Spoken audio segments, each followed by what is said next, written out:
Ang samyo ng giniling na mani at bagoong ay dahan-dahang namumuo sa loob ng maliit na kusina, isang amoy na nagpapaalala sa 12 taon ng pagsasama. Theodora stood by the stove, her hand moving rhythmically as she stirred the thick, golden sauce of the kare-kare. Ang init ng kalan ay nagdulot ng maliliit na butil ng pawis sa kanyang noo at ang kanyang mga salamin ay unti-unting lumalabo dahil sa singaw ng niluluto. Despite the exhaustion deep in her bones, a soft smile played on her lips.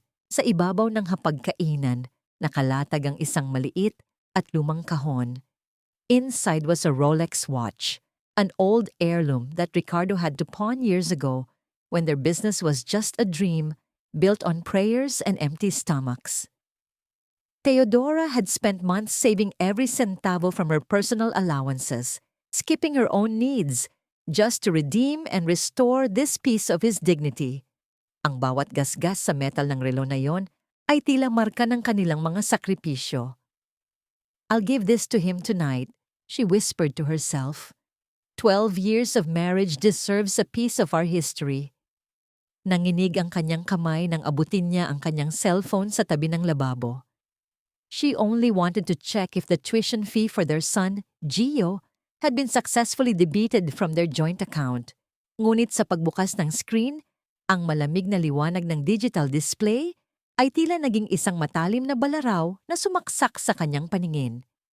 Isang notification mula sa bank app ang bumulaga sa kanya. Isang malaking halaga, 45 million pesos, ang ibinayad para sa huling hulog ng isang penthouse sa Bonifacio Global City. Ang pangalan ng benepisyaryo ay nakaukit sa screen sa paraang hindi niya mapagkakaila. Bianca Sarmiento. Ang hanging nilalanghap ni Theodora ay tila naging libu-libong karayom sa kanyang baga. Ang kutsara sa kanyang kamay ay dahan-dahang nadulas at bumagsak sa sahig, lumikha ng isang malakas na tunog ng bakal na tumama sa semento. Ngunit hindi niya ito nagawang pulutin. Nanigas ang kanyang buong katawan, habang ang init ng kalan ay tila naging yelo sa kanyang pakiramdam. Biglang nag-vibrate ang phone sa kanyang palad. Isang video call mula kay Ricardo. Sa isang sandali ng pag-asa, inisip niyang baka nagkamali lang ang bangko, na baka may paliwanag ang lahat.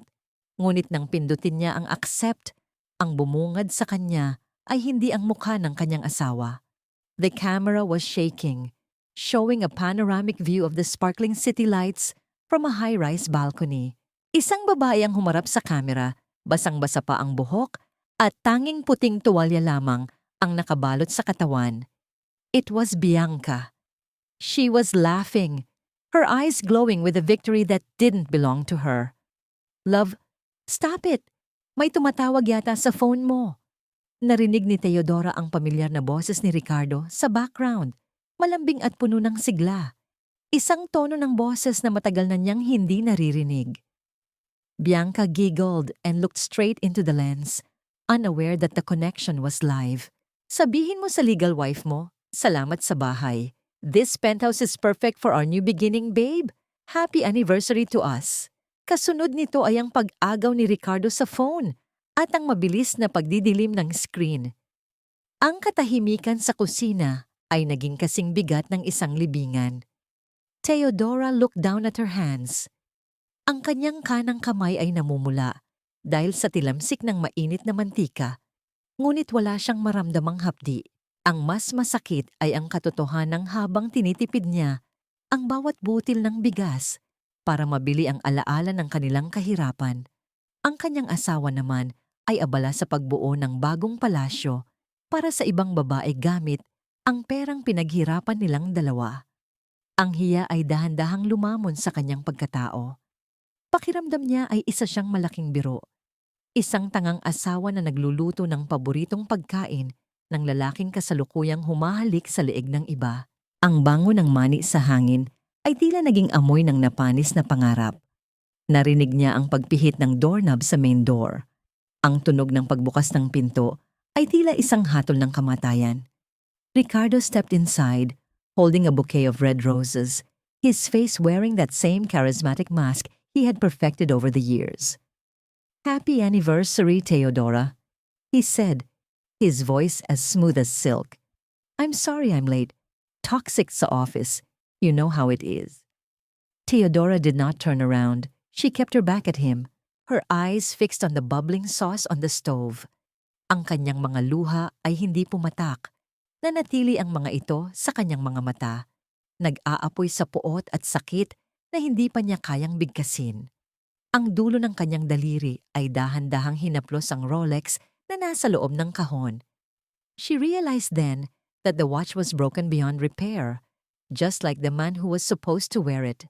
Ang bango ng mga rosas na dala ni Ricardo ay humalo sa malapot na amoy ng mani na lumikha ng isang nakakasulasok na samyo sa loob ng silid. Ipinatong niya ang mga bulaklak sa tabi ng kahon ng relo. Ang kanyang mga kilos ay puno ng tiwala sa sarili at tila walang bakas ng kasalanan. Inabot niya ang balikat ni Theodora, ngunit ang bawat daliri nito na dumidikit sa kanyang damit ay tila mga uling na nagbabaga, nakakapaso at nakakadiri. "You look tired, Hon." Malambing na, sabi ni Ricardo, habang pilit na inihaharap ang asawa sa kanya. "Is this about the bank notification? I saw your face on the screen earlier. Listen to me. It's not what you think. Masyado kang paranoid, Theodora." Isang mapait na tawa ang kumawala sa tuyong lalamunan ni Theodora. Dahan-dahan siyang lumingon. Ang kanyang mga mata ay nananatiling malamig sa kabila ng nag-aapoy na galit sa kanyang dibdib. "I saw her, Ricardo. I saw everything. Ang penthouse na yon, ang pera natin. Bakit nasa pangalan ni Bianca Sarmiento?" Huminga ng malalim si Ricardo. Ang kanyang mukha ay biglang nagbago mula sa pagiging malambing tungo sa isang seryosong anyo ng isang negosyante. "It's for the company, Theodora. Bianca is a top-tier broker. Kinuha natin ang property na yon para sa isang investment group at kailangan nating dumaan sa pangalan niya para sa mga tax purposes. You don't understand the complexities of high-end real estate. Huwag mo sanang bigyan ng mali siya ang mga bagay na para naman sa ikabubuti ng pamilya natin." Ang bawat salitang lumalabas sa bibig ng kanyang asawa ay tila isang malakas na sampal sa katalinuhan ni Theodora. Ang kanyang sikmura ay bumaligtad sa tindi ng dumi na kanyang nararamdaman.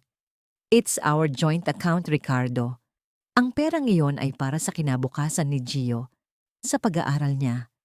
Bago pa man makasagot si Ricardo, ang tunog ng mabibigat na hakbang ng sapatos na gawa sa mamahaling balat ng hayop ay narinig mula sa pasilyo.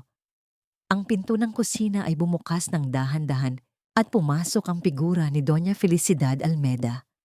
Ang kanyang tindig ay tuwid at puno ng awtoridad. Ang kanyang mga alahas ay kumikinang sa ilalim ng liwanag ng chandelier. Tila ipinapaalala sa lahat ang kanyang kapangyarihan. Ano ang kaguluhan na ito sa harap ng hapagkainan? Ang boses ng matanda ay malamig at matalim. Tila isang hiwa ng patalim sa gitna ng gabi. "Theodora, my dear, ang ingay mo ay abot hanggang sa labas ng bahay. Is this how an Almeda wife behaves? Mama." Theodora is just stressed. Mabilis na singit ni Ricardo. Tila isang bata na nagtatago sa likod ng kanyang ina. Lumapit si Doña Felicidad kay Theodora. Ang amoy ng kanyang mamahaling perfume ay tila sumakal sa natitirang hangin sa baga ni Theodora. Hinawakan ng matanda ang baba ng kanyang manugang. Itinaas ito upang pilitin siyang tumingin sa kanyang mga mata. "Huwag mong kalimutan kung saan ka nanggaling, Theodora. We took you in when you had nothing but your father's debts and a small struggling business. Ang utang na loob mo sa pamilyang ito ay hindi matatawaran ng anumang halaga ng pera."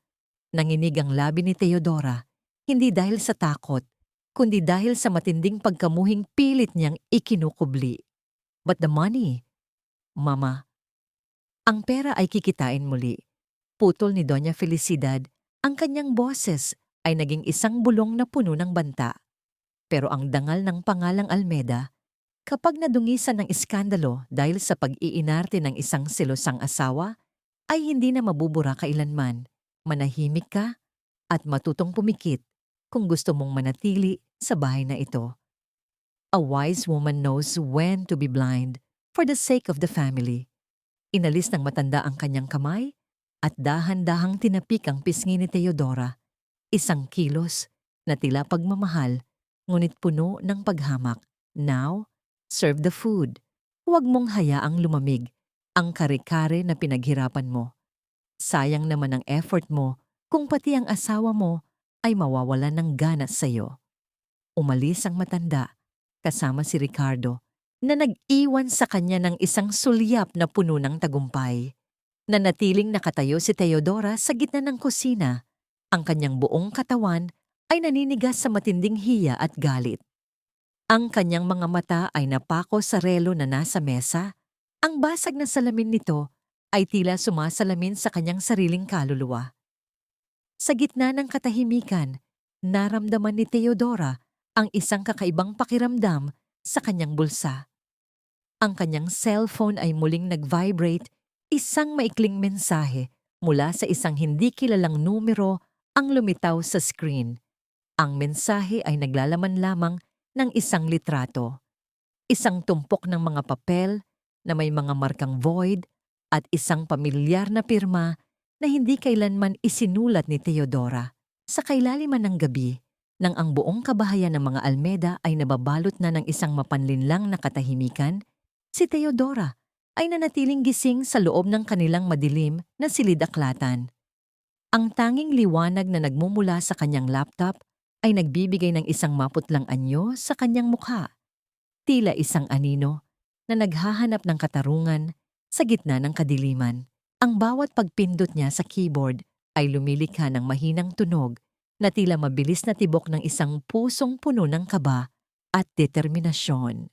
Dahan-dahan niyang binuksan ang mga lumang folder na nakatago sa ilalim ng mga dokumento ng kumpanya.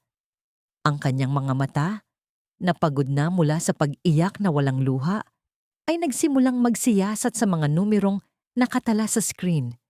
Ang mga numerong ito ay hindi marunong mahiya. Ang mga ito ay malamig at tapat na saksi sa isang krimeng matagal nang ikinukubli ng kanyang asawa. Natagpuan niya ang mga invoice para sa mga materyales na hindi kailanman dumating sa kanilang mga warehouse. Ang mga pangalan ng mga supplier ay hindi pamilyar, mga kumpanyang tila sumulpot lamang mula sa hangin. Napansin niya ang isang pattern. Bawat malaking transaksyon ay sinusundan ng isang paglilipat ng pondo sa isang trust fund na hindi niya alam na umiiral. Isang matinding panginginig ang gumapang sa kanyang mga daliri nang mapagtanto niya ang katotohanan. Ricardo was not just cheating on our marriage. He was robbing the very foundation of my father's legacy. Bulong niya sa kanyang sarili, ang kanyang boses ay naging isang gurgle ng sakit at galit. Ang perang itinalaga ng kanyang mga magulang para sa kanyang kinabukasan at para sa kanyang anak ay dahan-dahang sinisimot ng lalaking pinagkatiwalaan niya ng kanyang buhay. Biglang bumalik sa kanyang alaala ang mukha ni Tito Benhur, ang matandang accountant na naglingkod sa kanyang ama sa loob ng 2 dekada. Naalala niya ang araw na pinalayas ito ni Ricardo sa opisina. Galit na galit si Ricardo noon. Pinalabas niyang ulyanin na at nagnanakaw ang matanda. Ngayon, malinaw na sa kanya ang lahat. Tito Benhur didn't steal anything. He found out what Ricardo was doing, and Ricardo had to get rid of him to protect his lies. Inabot ni Teodora ang isang lumang kontrata mula sa ilalim ng cabinet. Ang amoy ng lumang papel at alikabok ay pumasok sa kanyang ilong. Isang samyo na nagdala sa kanya pabalik sa mga araw na buhay pa ang kanyang ama. Hinaplos niya ang pirma ng kanyang ama sa ibaba ng payna. Ang bawat kurba ng tinta ay tila isang paalala ng dangal at katapatan na pilit na nyurakan ng mga Almeda. I'm sorry, Papa. Pumatak ang isang mainit na luha sa ibabaw ng papel na lumikha ng isang maliit na mantsa sa tabi ng pirma. Pinabayaan kong gamitin nila ang pangalan mo para sa kanilang kasakiman. Ang kanyang pagninilay ay naputol ng muling magliwanag ang kanyang cellphone sa ibabaw ng mesa. Ang mahinang vibration nito sa kahoy ay tila isang babala. Isang mensahe mula sa isang hindi kilalang numero ang lumitaw. Sa pagkakataong ito, hindi lamang ito dokumento. Ito ay isang litrato ng isang maringal na ribbon-cutting ceremony. Sa gitna ng larawan, magkahawak kamay si Ricardo at Bianca, kapwa nakangiti ng malapad sa harap ng isang bagong gusali. Ang karatula sa likod nila ay malinaw na nakasulat, Almeda Sarmiento Realty Group. Ang hapdi sa kanyang dibdib ay napalitan ng isang nakakangilong lamig. Hindi lamang sila bumubuo ng bagong buhay, bumubuo sila ng isang imperyo gamit ang mga nakaw na bato mula sa kanyang sariling tahanan. Sa sandaling iyon, ang huling hibla ng pag-asa ni Teodora ay tuluyan ng naputol. Sino ang taong nagpapadala ng mga mensaheng ito at bakit ngayon lang siya nagpapakita? Ang tanong na ito ay naging isang malaking palaisipan na tila naghihintay ng kasagutan sa gitna ng paparating na unos. Ang bulwagan ng maringal na hotel ay puno ng nagkikinangang mga ilaw, tila libu-libong bituin na sadyang ikinulong sa loob ng dambuhalang kristal na chandelier. Ang hangin ay mabigat sa amoy ng mamahaling pabango at ang matamis na samyo ng champagne, isang mundong binuo para sa mga taong ang tingin sa pera ay tila tubig na hindi nauubos. Sa gitna ng karamihang ito, si Teodora ay nakatayo ng tuwid, suot ang isang simpleng puting bestida na gawa sa seda na siya mismo ang nagtahi. Ang kanyang kagandahan ay hindi sumisigaw, ngunit ito ay may lalim na hindi kayang tapatan ng anumang hiyas. Sa kanyang tabi ay ang kanyang anak na si Gio na mahigpit na nakahawak sa kanyang kamay. Ang bata ay tila naguguluhan sa kislap ng paligid, ngunit ang presensya ng kanyang ina ang nagbibigay sa kanya ng kapanatagan. Para kay Gio, tiniis ni Teodora ang mapanuring mga mata ng mga panauhin at ang mapait na ngiti ni Doña Felicidad na nasa malayo. Habang papunta sila sa buffet table, isang pamilyar na boses ang bumasag sa katahimikan ng kanyang pag-iisip. Isang boses na puno ng tamis, ngunit may kasamang lason. Oh, look who's here! The woman behind the man, literally hiding in the shadows. Isang nakakaasar na halakhak ang sumunod sa mga salitang iyon. Huminto si Teodora at dahan-dahang lumingon. Doon, sa gitna ng isang grupo ng mga negosyante, ay nakatayo si Bianca Sarmiento. Suot niya ang isang pulang bestida na tila nag-aapoy sa ilalim ng mga ilaw, isang disenyo na nagkakahalaga ng higit pa sa kinikita ng isang karaniwang empleyado sa loob ng isang taon. Ang bawat brilyante sa kanyang leeg ay tila nanunukso kay Teodora dahil alam niya kung saang bulsa nanggaling ang pambayad sa mga yon. Hi Teodora, it's so brave of you to come out looking so natural, Bianca said with a smirk, her eyes scanning Theodora's handmade dress with obvious disdain. You know, in this industry, image is everything. People prefer fresh ideas and high-quality materials, not something that looks like it was recycled from the past. Hindi ba, Ricardo? Lumabas si Ricardo mula sa likuran ni Bianca. Ang kanyang mukha ay bahagyang namumula sa hiya o marahil ay sa alak. Hindi niya magawang tumingin ng diretso sa mga mata ni Teodora. Bianca is just being passionate about her work. Teodora, don't take it personally. Naramdaman ni Teodora ang paghigpit ng hawak ni Gio sa kanyang kamay. Maging ang bata ay nararamdaman ang tensyon sa hangin. Ang gigil ay tila isang bagyong namumuo sa loob ng kanyang dibdib. Ngunit ang hiya para sa kanyang anak ang pumigil sa kanya na sumabog. I believe that true quality doesn't need to shout to be noticed, Bianca. Mahinahon ngunit matalim na sagot ni Teodora. Just like a house built on a solid foundation, it stands the test of time. Unlike those built on stolen sand, they eventually crumble. Ang ngiti ni Bianca ay biglang naglaho, napalitan ng isang anyo ng pagkapahiya na mabilis niyang itinago sa likod ng kanyang baso ng alak. Oops, I'm so clumsy, biglang wika ni Bianca. Isang mabilis na kilos ng kamay ni Bianca ang naging sanhi ng pagtapon ng mapulang alak mula sa kanyang baso. Ang malamig at malagkit na likido ay dahan-dahang gumuhit sa puting seda ng bestida ni Teodora na lumikha ng isang malaking mantsa na tila isang bukas na sugat sa gitna ng kanyang dibdib. Ang bawat patak ng alak na bumababa sa tela ay tila mga luha ng kahihiyan na ayaw lumabas sa kanyang mga mata. Ang tawanan ng mga tao sa paligid ay tila naging malalakas na dagundong sa pandinig ni Teodora. Pakiramdam niya ay hinuhubaran siya ng dangal sa harap ng maraming tao, lalo na nang makita niya ang kawalan ng kibo ni Ricardo. Ang kanyang asawa ay nanatiling nakatayo, walang ginagawa upang ipagtanggol siya. Tila mas mahalaga ang imahe ni Bianca kaysa sa dignidad ng ina ng kanyang anak. "Mommy, are you okay?" Ang nanginginig na boses ni Gio ang nagpabalik kay Teodora sa realidad. "I'm fine, anak. Let's go home." Bulong niya. Ang kanyang boses ay puno ng pait at determinasyon. Tumalikod si Teodora, dala ang mantsa sa kanyang damit at ang mas malalim na mantsa sa kanyang puso. Ang bawat hakbang niya palabas ng hotel ay tila isang paglalakad sa ibabaw ng mga bubog. Masakit, ngunit kailangang gawin. Pagdating sa bahay, ang katahimikan ng gabi ay tila mas lalong naging mabigat. Nang dumaan siya sa tapat ng kanyang home office, napansin niyang ang pinto ay bahagyang nakabukas. Isang kaba ang bumalot sa kanyang buong pagkatao.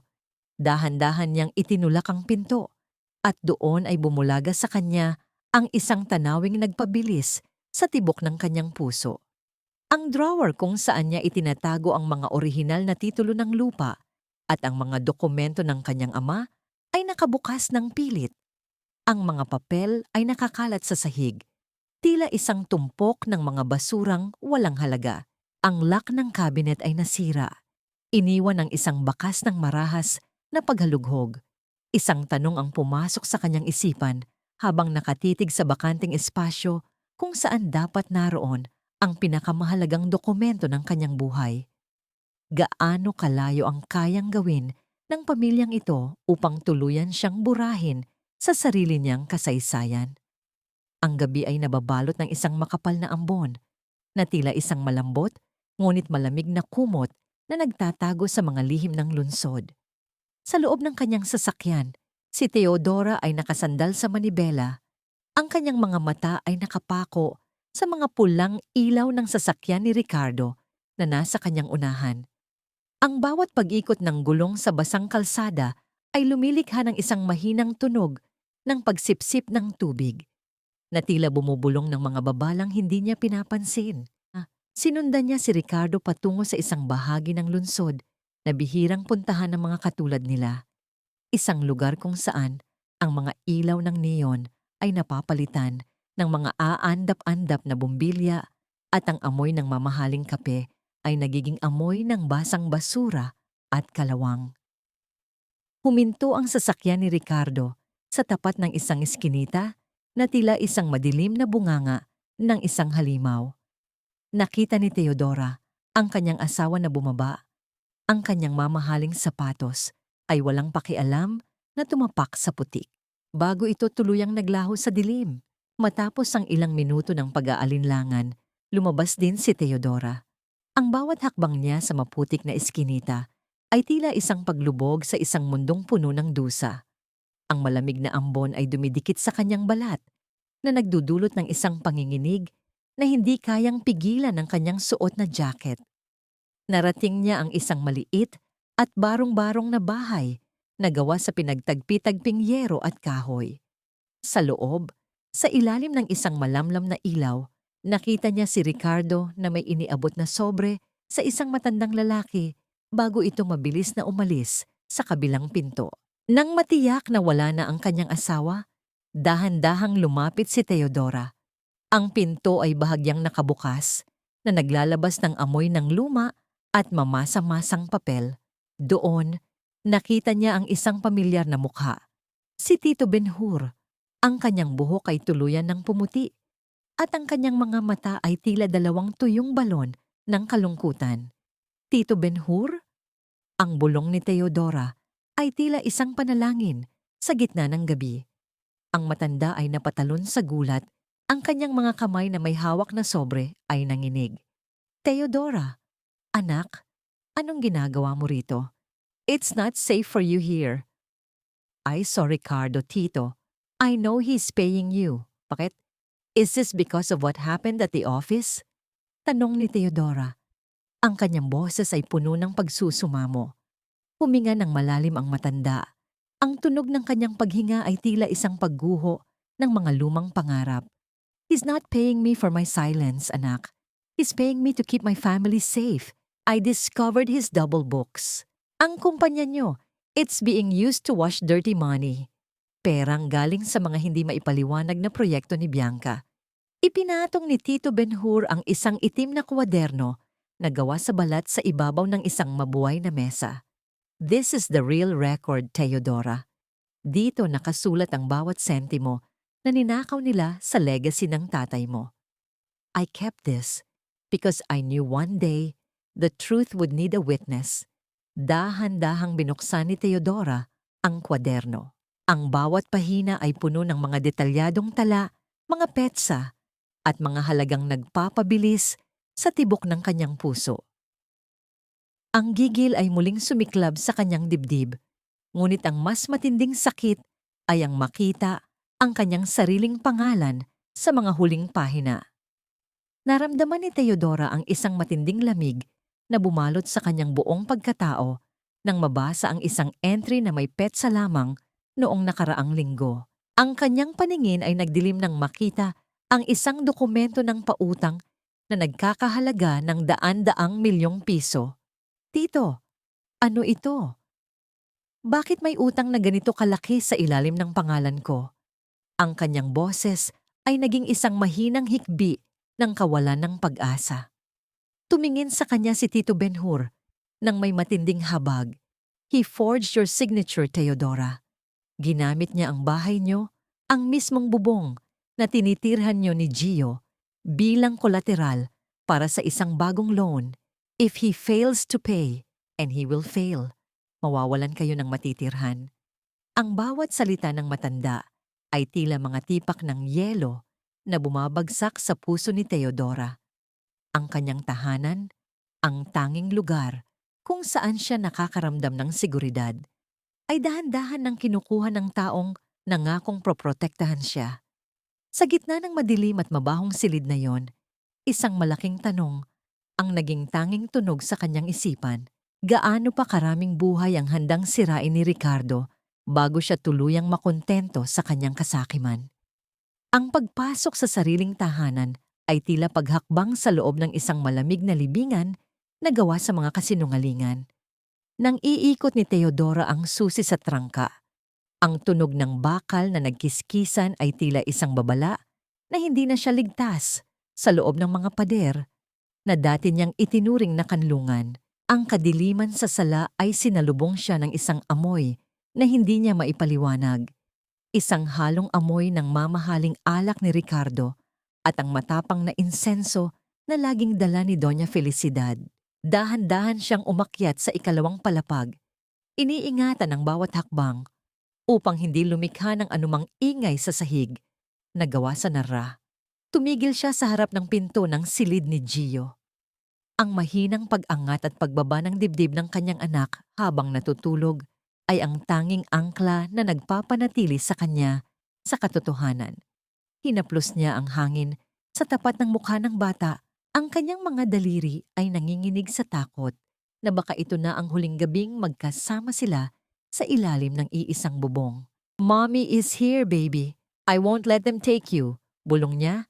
Ang kanyang boses ay tila isang panalangin pilit na binubura ng hangin. Isang mahinang liwanag ang nagmumula sa bahagyang nakabukas na pinto ng study room ni Ricardo. Lalakad na sana siya palayo nang marinig niya ang boses ng kanyang biyenan.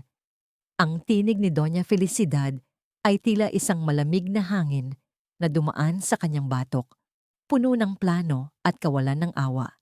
You have to be firm, Ricardo. Ang isang babaeng emosyonal at hindi stable ay hindi kayang magpalaki ng isang Almeda heir, wika ng matanda. I've already talked to Dr. Mendoza. He will provide the medical certification that Teodora is suffering from severe postpartum depression or even psychosis. Isang pirasong papel lang yon at ang kustodiya ni Gio ay mapupunta sa atin nang walang kahirap-hirap. Napaatras si Teodora, ang kanyang likod ay tumama sa malamig na pader ng pasilyo. Ang kanyang puso ay tila isang ibon na pilit na kumakawala sa kanyang tadyang. Ang bawat salita ni Doña Felicidad ay tila isang hatol na nagtatanggal sa kanya ng karapatang maging isang ina. But mama, won't people talk? Ang boses ni Ricardo ay puno ng pag-aalinlangan. Ngunit hindi ito dahil sa pagmamahal sa asawa, kundi dahil sa takot sa sasabihin ng ibang tao. Let them talk. Putol ng matanda. Mas mabilis nating matatanggal ang kontrol niya sa mga shares ng kumpanya kung idedeklara siyang mentally unfit. Kapag nasa atin na ang bata at ang kumpanya, we can finally get rid of her for good. She's just a liability now. Ang bawat hininga ni Teodora ay tila naging isang pirasong basag na salamin sa kanyang lalamunan. Ang pagtataksil ni Ricardo sa kanilang kasal ay masakit, ngunit ang planong agawin sa kanya, ang kanyang anak, ay isang lason na dahan-dahang pumapatay sa kanyang kaluluwa. Ang hiya na kanina lang ay nagpapabigat sa kanyang balikat ay biglang napalitan ng isang mapanganib na lakas. Isang lakas na nagmumula sa isang sugatang hayop na dinala sa dulo ng talampas. Dahan-dahang kinapa ni Teodora ang kanyang bulsa, hinigpitan ng hawak sa itim na kwaderno ni Tito Benhur. Ang bawat butil ng pawis na gumugulong sa kanyang likod ay tila isang paalala na wala na siyang oras. Ang kanyang tahanan ay hindi na isang kanlungan, kundi isang bitag na dahan-dahang nagsasara sa paligid niya. Sa gitna ng kanyang pagkabalisa, isang malamig na realization ang bumulaga sa kanya. Kung nagawa nilang i-forge ang kanyang pirma para sa loan ng bahay, ano pa ang ibang mga dokumentong pinapirmahan nila sa kanya nang hindi niya nalalaman? Ang bawat ngiti ni Ricardo at bawat utang na loob na ipinamukha ni Doña Felicidad ay tila mga tanikala na sadyang inihanda para sa sandaling ito. Lalakad na sana siya patungo sa kanyang silid nang muli siyang huminto. Isang pamilyar na bango ang biglang humalo sa hangin. Ang amoy ng pabangong ginagamit ni Bianca. At mula sa loob ng study room, isang pangatlong boses ang narinig niya. Isang boses na masaya at puno ng pag-asa na hindi para sa kanya. Relax, baby. After tonight, it's just going to be us. The legal paperwork is almost done. Ang malanding tinig ni Bianca ay tila isang huling kuko na ibinaon sa puso ni Teodora. Napahawak si Teodora sa kanyang tiyan. Naramdaman niya ang isang matinding hapdi na tila gusto niyang isuka ang lahat ng sakit na nararamdaman. Ang kanyang asawa, ang kanyang biyenan, at ang kabit ay magkakasama sa loob ng iisang silid. Pinaplano ang kanyang katapusan habang ang kanyang anak ay natutulog ng mahimbing sa kabilang silid. Isang malaking katanungan ang naging tanging tunog sa kanyang isipan. Saan siya kukuha ng lakas upang labanan ng tatlong halimaw na ito bago tuluyang maging abo ang huling bahagi ng kanyang buhay? Ang sikat ng araw na pumasok sa bintana ng silid kainan ng umagang yon ay tila walang hatid na init, kundi isang maputlang liwanag na naglalantad sa bawat lamat ng kanilang dula-dulaan. Nakaupo si Teodora sa harap ng kanyang pagkain. Ang kanyang mga mata ay nakatitig sa kawalan, tila isang rebulto na nawala ng kaluluwa. Ang bawat pagsubo niya ng tinapay ay tila paglunok ng tuyong buhangin, ngunit kailangan niyang gawin ito. Kailangan niyang magmukhang mahina, durog at talo. I'm sorry, Mama. Yang Ricardo, ang kanyang boses ay nanginginig. Isang perpektong tono ng isang babaeng sumuko na sa tadhana. I realize now that I haven't been myself lately. Siguro nga, tama kayo. Ang sobrang pag-iisip ko ang naglalagay sa atin sa gulo. Nagkatinginan si Ricardo at Doña Felicidad. Ang isang mabilis na sulyap ng tagumpay na hindi nakatakas sa mapanuring mga mata ni Teodora. Hinawakan ni Ricardo ang kanyang kamay. Ang kanyang paghaplos ay tila isang ahas na dahan-dahang pumupulupot sa kanyang biktima. That's my girl. Malambing na wika ni Ricardo. We just want what's best for you, Teodora. Dr. Mendoza is a family friend. He'll help you get through this exhaustion. Just a few sessions, and everything will be back to normal. Pagdating sa klinika ni Dr. Mendoza, ang amoy ng antiseptic at ang nakakabinging katahimikan ng puting pader ay tila isang kulungan. Habang nakaupo sa harap ng doktor, sinadya ni Teodora na gawing mabuhay ang kanyang boses. Ang kanyang mga daliri ay hindi tumitigil sa paglaro sa laylayan ng kanyang damit. Isinaysay niya ang mga halusinasyon at ang matinding lungkot na nararamdaman niya, mga kwentong sadyang inihanda niya upang ibigay sa kanila ang gusto nilang marinig. You need rest, Teodora. Your mind is creating scenarios that aren't there. Ang boses ni Dr. Mendoza ay puno ng condescension, habang ang kanyang panulat ay mabilis na gumuguhit sa papel, bumubuo ng isang medical certification na magsisilbing tanikala sa kanyang kalayaan. Tumango si Teodora, ang kanyang ulo ay nakayuko, ngunit sa loob-loob niya, ang bawat salita ng doktor ay itinatala niya bilang ebidensya ng sabwatan. Ang nakuha niyang nukwoy mula sa doktor at kay Doña Felicidad pagkatapos ng session ay tila mga tahi ng karayom sa kanyang sariling balat. Masakit, ngunit kinakailangan upang mapanatili ang kanyang disguise. Nang sumapit ang hating gabi, nang ang buong bahay ay balot na ng mabigat na paghinga ni Ricardo, dahan-dahang bumangon si Teodora. Ang tunog ng kanyang paghinga ay ang tanging kasama niya sa dilim. Gamit ang isang maliit na flash drive, dahan-dahan niyang nilapitan ang laptop ni Ricardo na naiwan sa ibabaw ng bedside table. Ang kanyang puso ay tila isang tambol na nagngangalit sa loob ng kanyang dibdib. Ang bawat segundo ay tila isang taon habang hinihintay niyang matapos ang pagkopya ng mga files. Ang malamig na pawis ay gumugulong sa kanyang likod at ang bawat bahagyang paggalaw ni Ricardo sa kama ay nagpapatigil sa pagtibok ng kanyang puso. Isang maling galaw at ang lahat ay maglalaho. Nang sa wakas ay matapos ang proseso, mabilis niyang itinago ang flash drive sa loob ng kanyang medyas. Ang liwanag mula sa screen ay dahan-dahang namatay, na muling nag-iwan sa kanya sa kailaliman ng kadiliman. Bumalik siya sa kanyang bahagi ng kama.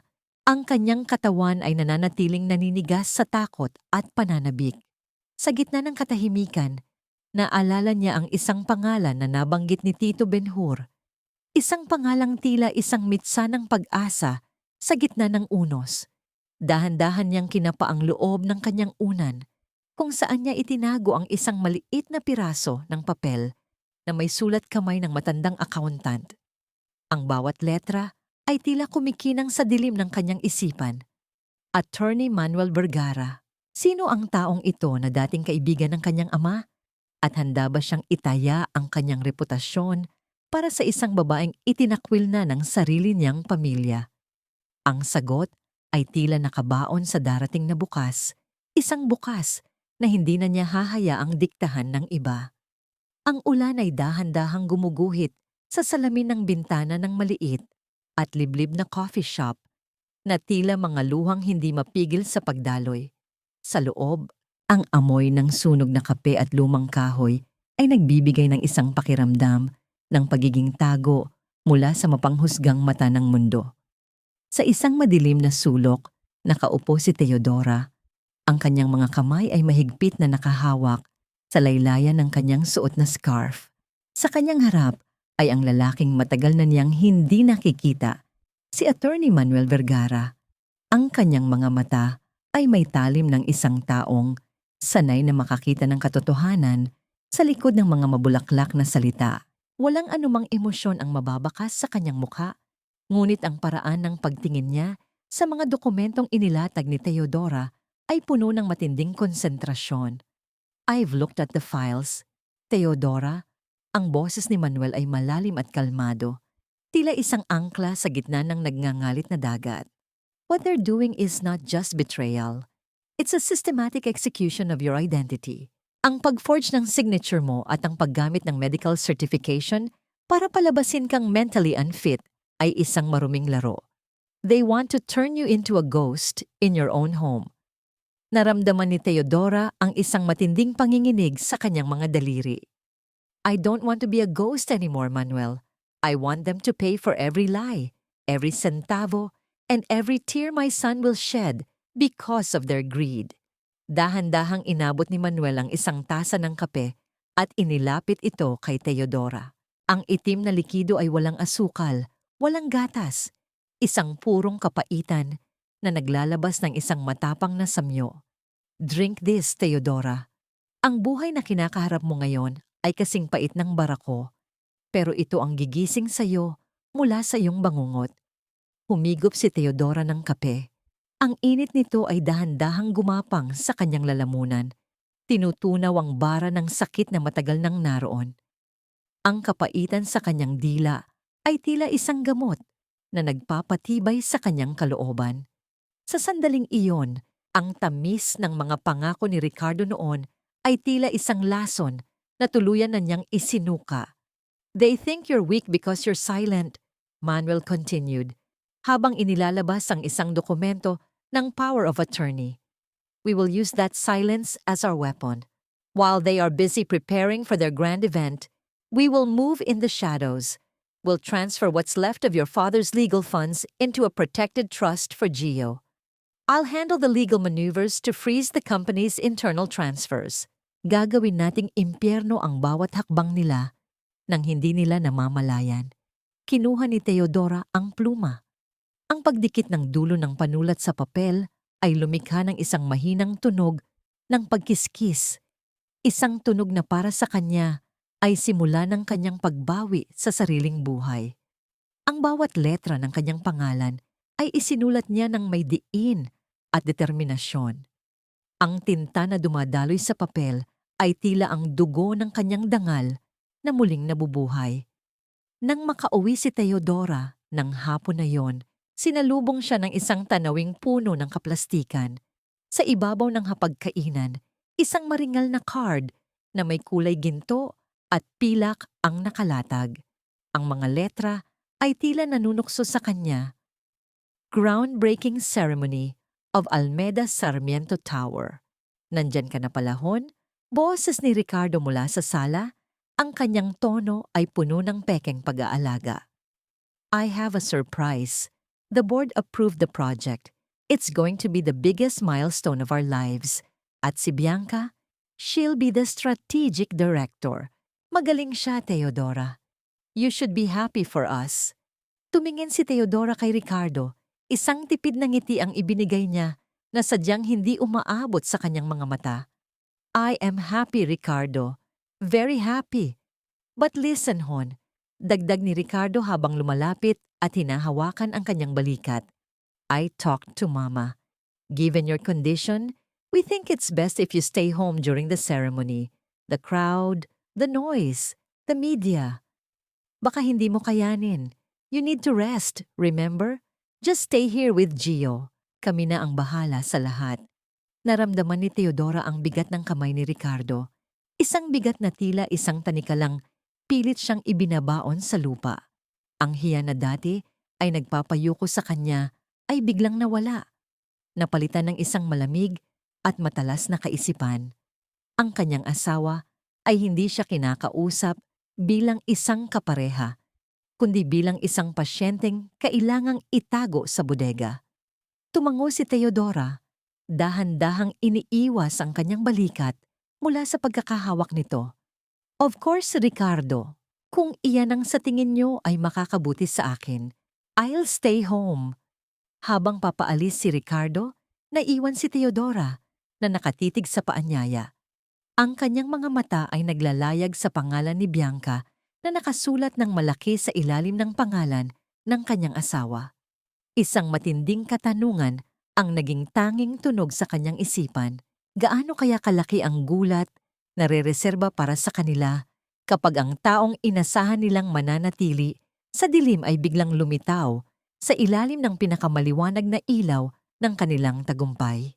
Ang umaga ng dakilang seremonya ay sinalubong ng isang mabigat at mapunong ulap.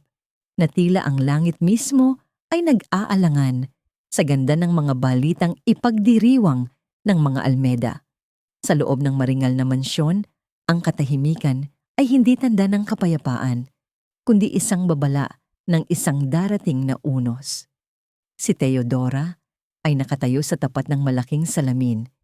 Pinagmamasdan ang kanyang sariling refleksyon na tila isang estranghero. Ang kanyang mukha ay walang emosyon, isang maskara ng pagsunod na sadyang inukit para sa araw na ito. Pumasok si Doña Felicidad sa silid. Ang kanyang mga hakbang ay hindi lumilikha ng tunog sa ibabaw ng makapal na alpombra. May dala siyang isang maliit na baso ng tubig at isang puting tableta. Ang kanyang mga mata ay nanunuot, tila hinahanap ang anumang bakas ng pag-aalinlangan sa kanyang manugang. Uminom ka muna, Teodora. This sedative will help with your nerves. Ayaw nating magkaroon ka ng episode habang wala kami rito. Ang boses ng matanda ay puno ng isang pekeng pag-aalala na kasing lamig ng bakal. Kinuha ni Teodora ang gamot. Naramdaman ang magaspang na texture nito sa kanyang palad. Sa ilalim ng mapanuring tingin ng biyenan, inilagay niya ang tableta sa kanyang bibig at uminom ng tubig. Ngunit sa isang mabilis at sanay na pagkilos, itinago niya ang gamot sa ilalim ng kanyang dila. Nang matiyak na kontento na ang matanda, dahan-dahan niyang inilabas ang isang folder mula sa kanyang bag. This is the proxy form for the board meeting later, Hiya. Since you're staying home, you need to sign this so Ricardo can represent your shares. Para ito sa proteksyon ng kumpanya natin. Para sa pamilya, wika ni Doña Felicidad habang inilalatag ang papel sa mesa. Tumango si Teodora. Ang kanyang kamay ay tila nanginginig habang hinahawakan ng pluma. Sa ilalim ng bawat stroke ng kanyang panulat, ang gigil ay tila isang apoy na gustong sumabog. Ngunit pinanatili niyang kalmado ang kanyang mukha. Pinirmahan niya ang dokumento. Isang bersyon na sadyang inihanda nila Manuel, isang kopya na mukhang totoo, ngunit walang legal na bisa sa oras na lumitaw ang katotohanan. Nang sa wakas ay umalis ang matanda, mabilis na iniluwan ni Teodora ang gamot sa lababo.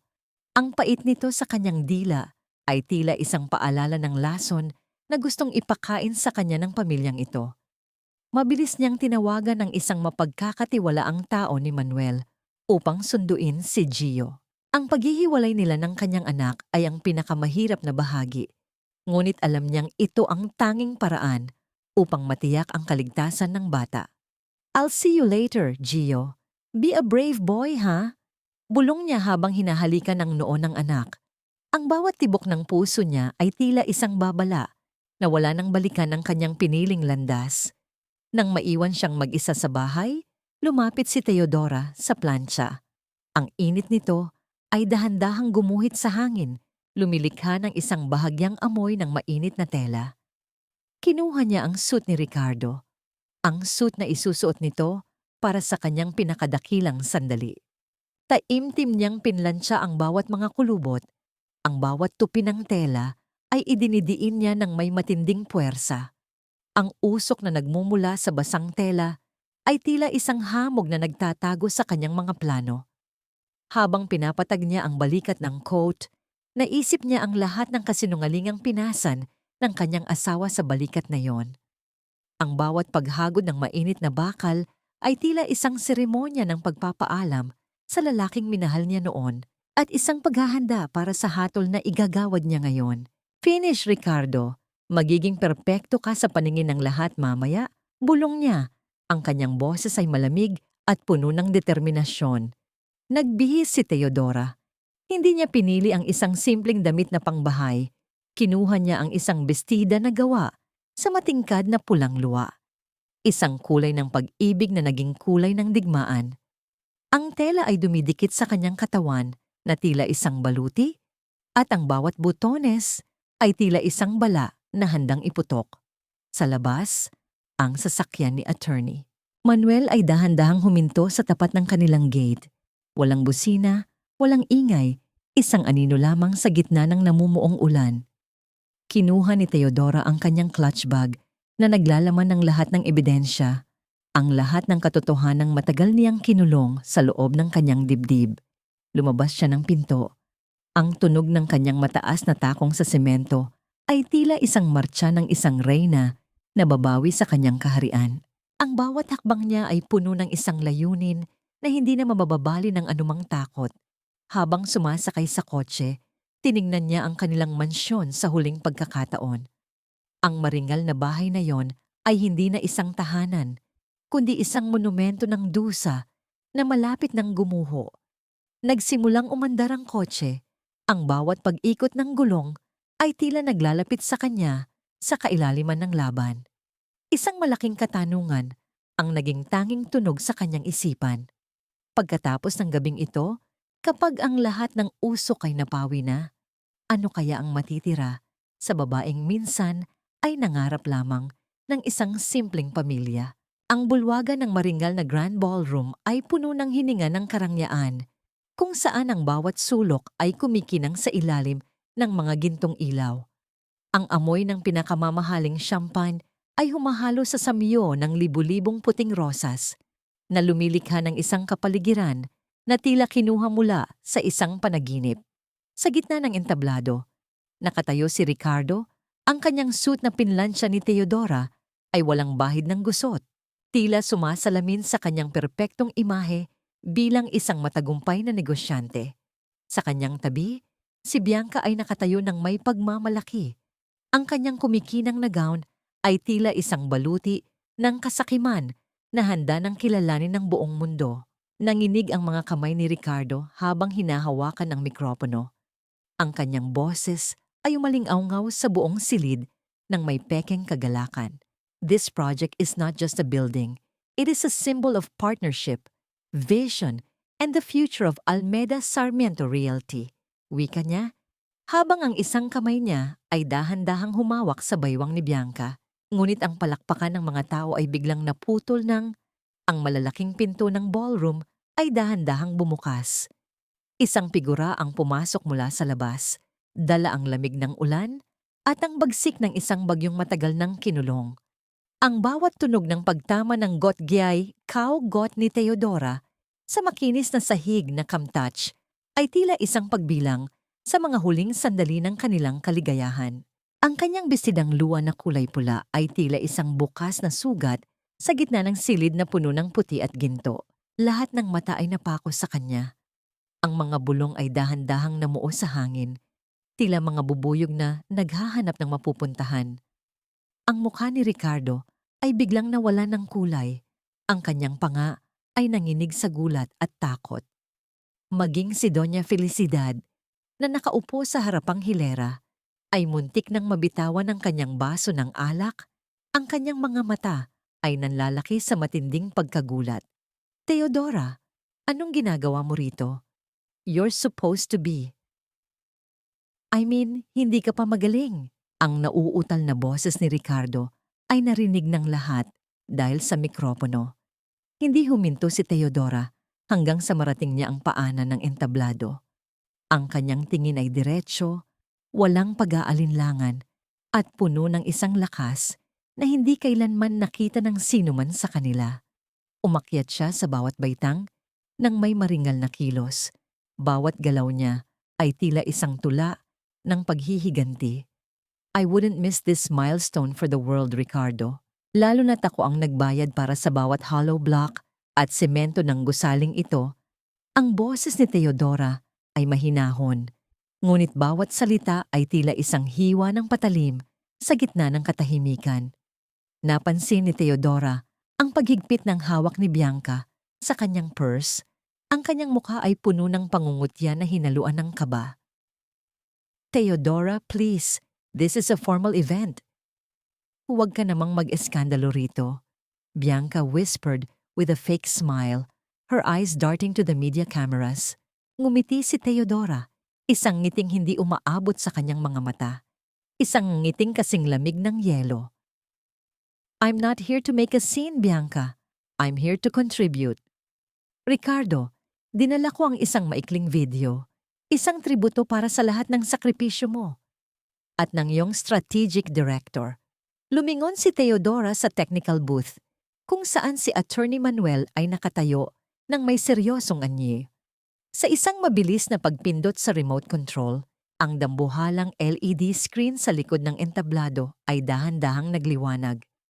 Naramdaman ni Teodora ang isang matinding bilis ng tibok ng kanyang puso, hindi dahil sa takot, kundi dahil sa pananabik na makita ang pagguho ng tore ng mga kasinungalingan na sadyang itinayo sa ibabaw ng kanyang dusa. Ang bawat hininga sa loob ng ballroom ay tila tumigil. Ang lahat ay naghihintay sa larawang lilitaw sa screen. Ang unang imaheng lumabas ay hindi ang disenyo ng gusali, kundi ang isang malinaw na kopya ng bank statement na nagpapakita ng paglilipat ng 45 milyong piso mula sa kanilang joint account patungo sa pangalan ni Bianca. Kasunod nito ay ang mga dokumento ng pautang kung saan ang pirma ni Teodora ay nakasulat sa isang paraang halatang pilit at huwad. Sa tuong ng bawat segundong lumilipas ay tila isang tsunami na dahan-dahang lumalamon sa katauhan ni Ricardo. Ang kanyang asawa ay hindi na ang tahimik na biktima, siya na ang hukom na handang magbaba ng hatol. Isang malaking katanungan ang naging tanging tunog sa isipan ng lahat ng naroon. Kapag ang susunod na slide ay lumitaw at ang boses ni Ricardo mismo ang narinig na pinaplano ang pagpapakulong sa sariling asawa, sino kaya ang unang babagsak sa ilalim ng bigat ng katotohanan? Ang katahimikan sa loob ng ballroom ay naging kasing bigat ng isang dambuhalang bato na nakadagan sa dibdib ng bawat naroon. Ang tanging maririnig ay ang mahinang tunog ng paghinga ng mga tao na tila hindi makapaniwala sa kanilang nasasaksihan. Sa dambuhalang screen, ang boses ni Ricardo ay umalingaw-ngaw. Hindi ang boses ng isang mapagmahal na asawa, kundi ang boses ng isang mamatay tao ng dangal na pinaplano ang pagpapakulong kay Teodora sa isang institusyong mental. Itigil mo ang kalokohang ito, Teodora. Stop this crazy drama right now. Sumigaw si Ricardo. Ang kanyang mukha ay naging kasing pula ng litson sa tindi ng galit at hiyang nararamdaman. Ang kanyang mga kamay ay nanginginig habang pilit na inaabot ang computer, ngunit isang matikas na lalaki ang humarang sa kanya. Si Attorney Manuel Vergara ay humakbang pasulong. Ang kanyang hawak na itim na folder ay tila isang hatol na hindi na mababago. Kasunod niya ang 4 na opisyal na nakauniporme. Ang kanilang mga mukha ay seryoso at walang bahid ng emosyon. Ang tunog ng kanilang sabay-sabay na paglakad sa ibabaw ng makinis na sahig ay tila isang martsa ng katarungang matagal nang naantala. I am Attorney Manuel Vergara, the legal counsel of Mrs. Teodora Vitanza Almeda. Ang boses niya ay malalim at nagbibigay ng awtoridad na nagpatahimik sa buong silid. We are here to serve a freeze order on all assets of Almeda Sarmiento Realty, including the personal accounts of Mr. Ricardo Almeda and Ms. Bianca Sarmiento, due to allegations of large-scale fraud, money laundering, and falsification of public documents.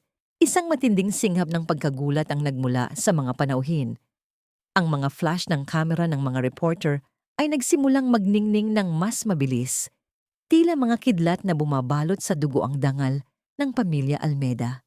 Ricardo, what is the meaning of this? Why are the police here? Ang boses ni Bianca ay naging manipis at puno ng takot. Ang kanyang mapang-aping anyo kanina ay biglang naglaho, napalitan ng isang desperadong biktima. Lumingon siya sa mga kamera. Ang kanyang mga mata ay nanlalaki. Wala akong kinalaman dito. I was just an employee. Si Ricardo ang nag-utos sa lahat. He told me it was all legal. Ang bagoong tat ng pagtataksil ni Bianca ay tila isang malakas na suntok sa sikmura ni Ricardo. Napatingin siya sa kanyang kabit. Ang kanyang bibig ay bahagyang nakabukas sa hindi makapaniwalang pagtatraydor nito. Ang babaeng pinag-alayan niya ng lahat ng nakaw na yaman ay siya rin palang unang magtutulak sa kanya sa kailaliman ng bangin. Tumayo si Doña Felicidad. Ang kanyang mga hiyas sa leeg ay tila nananakal sa kanya sa tindi ng tensyon. Teodora, Anong ginawa mo? How dare you destroy the Almeda name in front of these people after everything we gave you? Ang kanyang boses ay nanginginig sa matinding gigil. Tumingin si Teodora sa kanyang biyenan. Ang kanyang mga mata ay walang bakas ng pagsisisi. I didn't destroy the name, Mama. Ang sarili ninyong kasakiman ang gumawa niyan. I gave you my loyalty, and you gave me a medical certificate for a disease I don't have. I gave you my father's legacy, and you used it to buy a penthouse for a mistress. Naramdaman ni Doña Felicidad ang isang matinding hapdi sa kanyang dibdib. Ang kanyang paningin ay nagsimulang magdilim habang pinapanood ang mga pulis na lumalapit sa kanyang kaisa-isang anak. Ang dangal na itinakwil niya ang lahat para lamang mapangalagaan ay dahan-dahang nagiging abo sa harap ng kanyang mga mata. Sa gitna ng kaguluhan, ang matanda ay dahan-dahang napaupo. Ang kanyang mukha ay naging kasing puti ng papel bago tuluyang nawalan ng malay. Dinala ng mga opisyal si Ricardo. Ang tunog ng bakal ng mga posas na nagtagpo sa kanyang mga pulso ay ang pinakamasakit na tunog na narinig ni Teodora sa buong buhay niya. Isang tunog ng katapusan at isang panibagong simula. Habang hinihila si Ricardo palabas, lumingon siya kay Teodora. Ang kanyang mga mata ay puno ng pakiusap, ngunit ang tanging nakita niya ay ang likod ng kanyang asawa na naglalakad palayo nang hindi lumilingon. Nang maiwan si Teodora sa gitna ng ballroom na ngayon ay balot na ng kaguluhan, naramdaman niya ang isang kakaibang pakiramdam. Ang bigat sa kanyang dibdib na 12 taon niyang dinala ay tila biglang naglaho. Isang mahinang vibration mula sa kanyang cellphone ang naramdaman niya. Isang mensahe mula kay Manuel na nakatayo lang sa malayo. The house is safe. Gio is waiting for you. Isang butil ng luha ang dahan-dahang gumulong sa pisngi ni Teodora. Hindi luha ng sakit, kundi luha ng isang paglaya. Ngunit sa likod ng tagumpay na ito, isang tanong ang nananatili sa kanyang isipan. Ngayong wala na ang mga tanikala ng nakaraan, sapat na ba ang natitirang piraso ng kanyang puso upang muling bumuo ng isang buhay na tunay na kanya? Ang malamig na hangin ng gabi ay tila nakikiramay sa katahimikang namayani sa loob ng ballroom pagkatapos ng kaguluhan. Ang bawat hakbang ni Ricardo patungo sa labas, habang ginagabayan ng mga opisyal, ay tila isang mabigat na paghakbang patungo sa isang madilim na hukay na siya rin ang humukay. Ang kanyang suit na kanina ay sumisimbolo ng tagumpay. Ngayon ay tila isang mantsadong basahan na nagpapaalala ng kanyang kahihiyan. Teodora, please, mag-usap tayo. Hindi mo kailangang gawin ito. Ang pagsusumamo ni Ricardo ay naging isang mahinang gurgle sa kanyang lalamunan. Ang kanyang boses ay puno ng takot na hindi na kayang ikubli ng anumang karisma. Ang kanyang mga mata ay naghahanap ng kahit munting awa sa mukha ng kanyang asawa. Ngunit ang tanging nakita niya ay ang isang pader ng yelo. You chose this, Ricardo. You spent 12 years building a house of cards, and now, it's finally falling. Ang boses ni Teodora ay mahinahon, halos isang bulong, ngunit bawat salita ay tila isang kulog sa pandinig ng kanyang asawa. Ang kanyang pagtayo ay tuwid, ang kanyang kamay ay hindi na nanginginig, at ang kanyang paningin ay nakatitig sa hinaharap na wala na ang lalaking ito. Sa kabilang panig ng entablado, si Bianca ay pilit na kumakawala sa hawak ng isang babaeng pulis. Ang kanyang magandang gown ay napunit sa gitna ng pagpupumiglas at ang kanyang ayos ay tuluyan ng nasira. Ang kanyang mga luha ay nagdulot ng itim na guhit sa kanyang pisngi dahil sa maskara na nagmukhang mga uod na gumagapang sa kanyang balat. You're ruining my life. I'm a victim too. Nauto lang ako ni Ricardo. Galing sa bibig ni Bianca ang mga salitang puno ng desperasyon habang pilit niyang isinisisi ang lahat sa lalaking kanina lang ay tinatawag niyang mahal. Ang hiya na dati ay wala sa kanyang bokabularyo ay tila isang dambuhalang alon na tuluyan siyang nilunod sa harap ng mga kamera ng media na hindi tumitigil sa pag-flash. Ang bawat kislap ng liwanag mula sa mga kamera ay tila isang sampal sa mukha ni Bianca. Bawat kuha ng video ay isang selyo ng kanyang pagkawasak bilang isang profesional at bilang isang tao. Ang mga taong dati ay humahanga sa kanyang galing sa negosyo ay ngayon ay may mga mukha ng pagkadiri at paghamak. Samantala, sa isang ambulansya sa labas, si Doña Felicidad ay nakahiga sa isang stretcher. Ang kanyang katawan ay nanginginig sa matinding shock. Ang babaeng dati ay nagmamayabang ng dangal ng pamilya, ay ngayon ay nakadepende sa isang oxygen mask upang makahinga. Ang bawat tunog ng sirena ng ambulansya na dahan-dahang lumalayo ay tila isang panaghoy para sa isang kahariang gumuho dahil sa sarili nitong kabulukan. Ang kanyang mga mata ay nakatitig sa kisame ng sasakyan, puno ng isang matinding pagsisisi na huli na para itama. Lumingon si Teodora kay Attorney Manuel na nakatayo lang sa kanyang likuran bilang isang tahimik na bantay. Ang kanilang mga mata ay nagtagpo at sa isang maikling sandali, isang pakiramdam ng kapayapaan ang dumaan sa pagitan nila. Walang kailangan pang sabihin. Ang katarungan ay nagsalita na sa paraang mas matalim kaysa sa anumang sandata. I need to see Gio Manuel, bulong ni Teodora. Ang kanyang boses ay nabasag sa gitna ng matinding emosyon. Ang gigil na nagtulak sa kanya upang lumaban ay napalitan ng isang uhaw para sa tanging bagay na tunay niyang pagmamay-ari, ang pagmamahal ng kanyang anak. He's safe at your friend's house, Teodora. It's all over, sagot ni Manuel.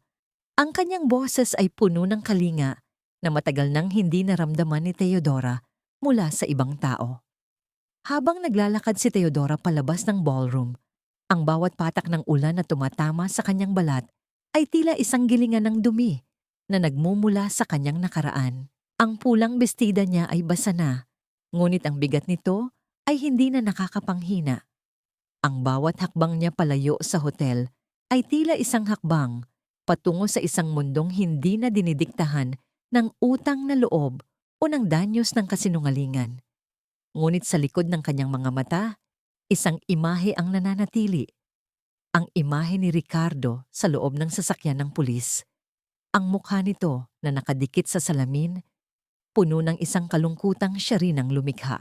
Isang malaking katanungan ang naging huling tunog sa isipan ni Teodora habang sumasakay sa kotse ni Manuel. Sapat na ba ang pagkapanalo sa korte upang mabura ang lahat ng sugat na iniwan ng 12 taon ng pagtataksil, o ang tunay na laban para sa kanyang kaluluwa ay nagsisimula pa lamang? Ang sikat ng araw sa umagang yon ay pumasok sa bintana ng bagong kusina ni Teodora, na tila isang gintong basbas na nagbibigay ng init sa bawat sulok ng silid. Wala na ang amoy ng matapang na kemikal na panlinis o ang malapot na samyo ng mani na dati ay nagpapaalala sa kanya ng dusa. Ngayon, ang hangin ay puno ng matamis na amoy ng banilya at bagong luto na tinapay. Isang amoy na sumisimbolo sa isang panimulang malinis at malaya. 6 na buwan na ang lumipas mula nang gumuho ang tore ng mga kasinungalingan ng mga Almeda. Sa loob ng panahong iyon, ang mga pader ng korte ay naging saksi sa unti-unting pagbawi ni Teodora sa kanyang sarili. Ang hatol ay pinal na. Ang diborsyo ay ipinagkaloob. Ang kanyang mga ari-arian ay naibalik. At ang kustodiya ni Gio ay mananatili sa kanya habang buhay. Sa kabilang dako ng lungsod, sa loob ng malamig at madilim na selda, si Ricardo ay natututo ng bilangin ang mga araw sa pamamagitan ng mga guhit sa pader. Ang lalaking dating nakatira sa karangyaan ay ngayon ay nakikipag-agawan sa init ng bumbilya at sa tigas ng semento. Si Bianca naman ay tuluyan ng naglaho sa paningin ng publiko, baon sa utang at harap-harapan sa mga kasong kriminal na sisira sa kanyang kinabukasan sa mahabang panahon. At si Doña Felicidad, ang babaeng dati ay reyna ng kanyang kaharian, ay ngayon ay nakaupo sa isang silya sa loob ng isang maliit na nursing home, nakatitig sa kawalan, habang ang kanyang mga alaala ng kapangyarihan ay dahan-dahang binubura ng katandaan at kalungkutan. Mommy, can I put the icing now? Ang masayang boses ni Gio ay pumutol sa malalim na pag-iisip ni Theodora. Ngumiti si Theodora, isang ngiting tunay na nagmumula sa kanyang puso. Of course, baby. Make it beautiful, just like our new home. Sagot niya habang hinahaplos ang buhok ng anak. Ang bawat tawa ng bata ay tila isang awit ng paghilom na nagbubura sa bawat bakas ng takot na dati nilang dinala. Dahan-dahang bumukas ang pinto sa likuran at pumasok ang isang lalaking may dalang isang maliit na basket ng prutas. Si Attorney Manuel Vergara ay hindi na suot ang kanyang formal na suit. Nakasuot siya ng isang simpleng polo shirt at ang kanyang mga mata ay wala ng talim ng isang abogado, kundi ang lambot ng isang kaibigang handang makinig. You look peaceful, Theodora, wika ni Manuel. Ang kanyang boses ay tila isang mainit na yakap sa gitna ng umaga. How's the Vitanza Legal Aid Foundation? Nabalitaan ko na marami ng kababaihan ang humihingi ng tulong sa inyo. It's doing great, Manuel. Masarap sa pakiramdam na ang perang dati ay ninanakaw sa akin, ngayon ay ginagamit na upang protektahan ang mga taong nakakaranas ng katulad ng pinagdaanan ko. Sagot ni Theodora habang inilalapag ang tasa ng tsaa sa mesa. Lumapit si Manuel at tumingin sa glass case sa tabi ng bookshelf. Sa loob nito, nakalagay ang lumang Rolex watch ni Ricardo. Ang salamin nito ay maayos na, ang mga kamay nito ay muling umiikot, ngunit hindi na ito isusuot ni Theodora. Ito ay mananatiling isang paalala, hindi ng sakit, kundi ng katotohanang kaya niyang ayusin ang anumang bagay na sinira ng iba. Do you ever regret fixing it? Tanong ni Manuel. Ang kanyang tinig ay puno ng kuryosidad. Umiling si Theodora. No, inayos ko ito para maalala ko na ang oras ay hindi hihinto para sa sinuman. Ang bawat segundo na lumilipas ay isang pagkakataon para maging mas matatag. I fixed the watch to remind myself that I am the master of my own time now.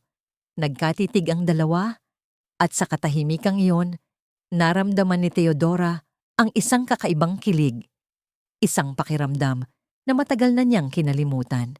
Hindi ito ang mabilis at mapanlinlang na tibok ng puso na naramdaman niya kay Ricardo, kundi isang dahan-dahan at matatag na init na nagmumula sa tiwala at paggalang. I'm glad you're here, Manuel, bulong ni Theodora. I'll always be here, Theodora. As long as you let me, sagot ni Manuel. Ang kanyang kamay ay dahan-dahang humawak sa kamay ni Theodora sa ibabaw ng mesa. Sa pagkakataong ito, hindi iniwas ni Theodora ang kanyang balikat. Hinayaan niya ang kanyang sarili na madama ang init ng balat ng ibang tao nang walang halong takot o pagdududa. Sa huling pagkakataon, tumingin si Theodora sa labas ng bintana. Ang langit ay asul, malinis at walang hanggan. Ang kanyang buhay ay hindi na isang kwento ng pagdurusa, kundi isang obra maestra ng pagbangon. Ang bawat sugat sa kanyang puso ay naging isang pilat na sumisimbolo sa kanyang tagumpay. Ang kabutihan ay hindi kailanman dapat maging lisensya para tayo ay nakawan ng ating dangal. Ang isang babaeng marunong magmahal ay marunong ding lumaban kapag ang kanyang katotohanan na ang nakataya.